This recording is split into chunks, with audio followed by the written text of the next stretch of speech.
ব্রাহ্মণবাড়িয়ার কসবায় এক হজযাত্রীর ফেলে আসা লাগেজ ফেরত পাওয়া নিয়ে দুপক্ষের সংঘর্ষ অন্তত ১০ জন আহত হয়েছেন। সকাল ১০টায় উপজেলার কদমতলী এলাকায় বৃষ্টি উপেক্ষা করে শুরু হয় সংঘর্ষ।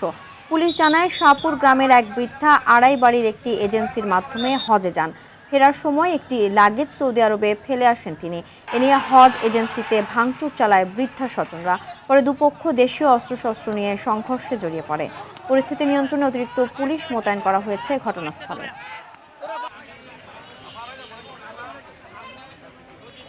আমাদের আড়াইবাড়ি এবং শাহপুরের একটা রক্তহী সংঘর্ষ থেকে আমাদেরকে একটা নিস্তারের পথ বেছে দিয়েছে, জন্য তাদেরকে ধন্যবাদ এবং তাদের দুজনের নিকটে আমরা কৃতজ্ঞতা প্রকাশ করছি।